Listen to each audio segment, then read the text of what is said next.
Well, the sun is up here at Kauffman Stadium. Busy morning, opening day, but not just any opening day. Of course, we know what's coming up on Tuesday, the big vote, the most intriguing local election I've covered in several years here on KCMO Talk Radio, maybe since that 2019 mayoral race in this town, which was also intriguing. Let's welcome on the guy who won that, Quinton Lucas. He's on KCMO. Good morning, Mr. Mayor. How are you? Good morning and happy opening day. I hope you're having a great time out at the K. Everyone has been very good, as you would imagine. So let's go to yesterday. Big news. The Royals announced that they are going to basically move around their plans a little bit so that Oak Street remains open. That was important to folks in the Crossroads. That was important to you as well, as you noted on this show and elsewhere. Where does this now stand in your mind after the Royals announcement yesterday? Are you now officially a yes vote on Tuesday? You know, a few different things. I think first, I am very supportive of the fact that they kept Oak Street open. I am also one who I go a bit further than they did in saying that we're not using city tools to condemn properties that are east of Oak Street. In so many words, that means that those businesses, many of which you have heard from, perhaps some you've had on, at least to the extent that they are bought out or something like that, that's a private transaction and not a public one. And I think it was a great move yesterday from the Royals. I greatly appreciate it and continue talks with them. I do plan to kind of make clear my position, actually talking to them and others. And so even if I'm not doing it on this radio show this morning, I'll make sure that we make that clear between now and Tuesday. Okay, so you are going to hold off on an official announcement in terms of your plans at this point in time. You know, I'm not doing it this morning on the radio show, but may have a chance to talk soon. And, you know, heck, I can always call you back if it's a weekday. But I think this was a very positive step. It's what I have been saying for some time. In my third breakdown, I think a lot of people said we want to consider the impact on small businesses, on the neighborhood nearby. I think this really helps alleviate a lot of those concerns. So I think it's nothing but a positive, a good move yesterday, acknowledgement rather, by the Kansas City Royals, and I think could be a good move for Kansas City. What is the thing or things that you are waiting on to feel better about your announcement either way? You know, I think I personally, and I know he'll be on your show later today, I look forward to talking to John Sherman again. It's a blessing that perhaps not everybody gets, but I'm fortunate enough to get a chance to talk to him, talk to the team, and I won't bother him too close to game time because I know he'll be focused. But, you know, I think that's the sort of conversation I wish to have. And then from there, I think we're able to better inform the public on what we think good next steps are and ways we can make sure that the collaboration that I think that we have seen come to a very, at least positive outcome as to this issue can continue well after as Kansas City and the Royals work together in the years ahead. You know, I think this arrangement, this agreement that was discussed yesterday speaks to something that's important in this process. Up until this point, much of the debate, much of the negotiation has been at Jackson County with the Kansas City Royals. And you and I have discussed it, and we'll let probably folks litigate for years what this has been. I think what you are seeing in the collaboration between the city of Kansas City, the Royals, Crossroads neighbors and business owners, and the Chiefs, frankly, is frankly a much healthier collaboration and relationship, and that's why you are seeing progress already, even before a vote. I want to make sure those things continue, and I think that's the sort of thing that can give me at least more confidence, and hopefully most others, that when you have a government that's operating in a way that's transparent and open with teams that are doing so with those in the areas impacted, then we can get to great results. Well, you note there, Mr. Mayor, before a vote, I mean, you know as well as anyone that voting's been going on for over a week in this town. Now, I think this is a great case against early voting, but I know, some people want to vote 6 months before an election. So the timeline on all this, how much is that a fair critique to say these are things that should have been worked out weeks or months ago, and here we are 5 days before this election, and we're still kind of hammering out some details and getting community feedback? Perfect world, everything is worked out well before an election, but that's not reality.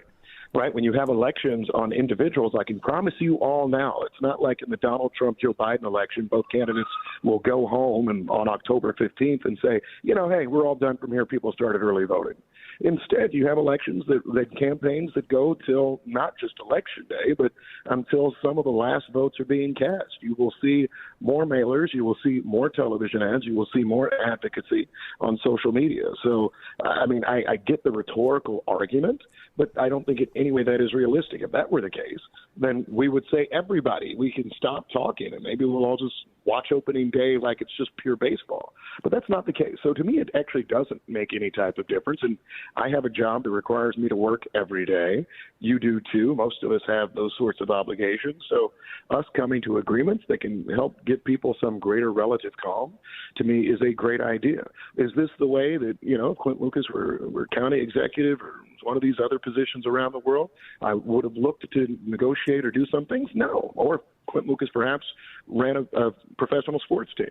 But I don't. And in the position I am, I think it's good that we're getting to better compromises. And so on this one, I will commend a professional sports team owner and John Sherman for making sure that we could continue to see progress well until Election Day, and hopefully, depending on the vote, actually, regardless of the vote, hope we still see progress after.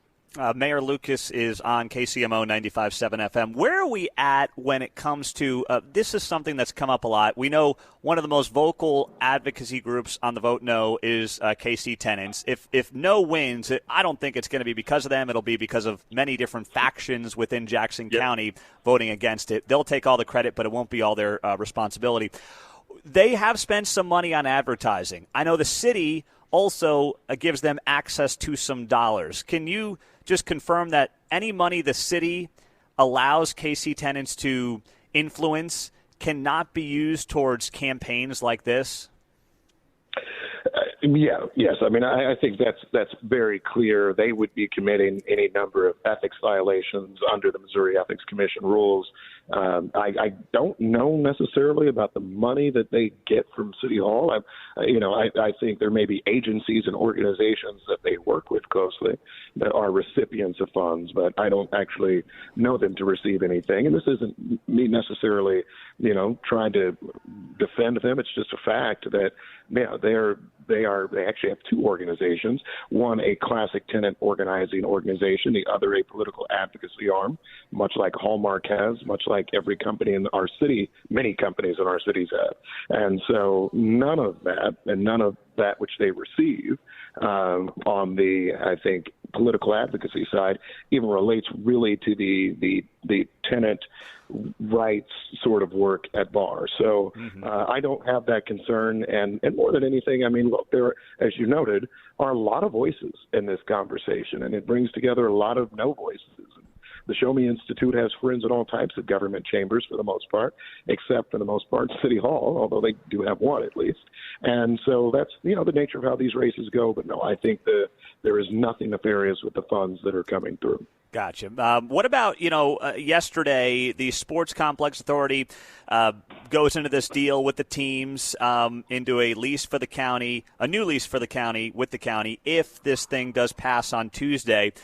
County Executive White posting last night saying, let me be clear, there is still no legally binding agreement if the new sales tax passes. You're an attorney. Put on your attorney hat for a second. Is this all smoke and mirrors, as Frank White alleges here, or is this a legally binding agreement? Well, here's the thing. I think under the law, he ultimately has to sign it. So it's kind of this self-fulfilling thing that, and I have no doubt. The saga does not end.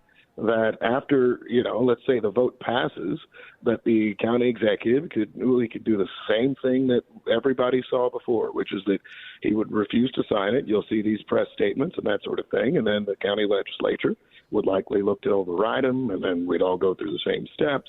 And this would just kind of keep happening. I think it's in some ways regrettable.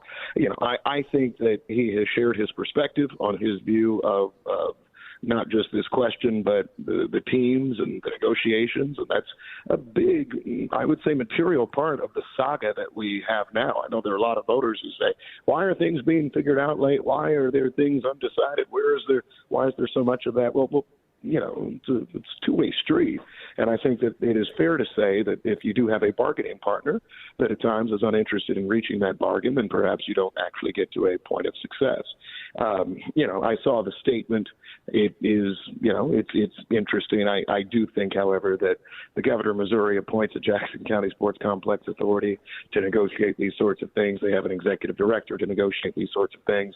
Their executive director is a talented official.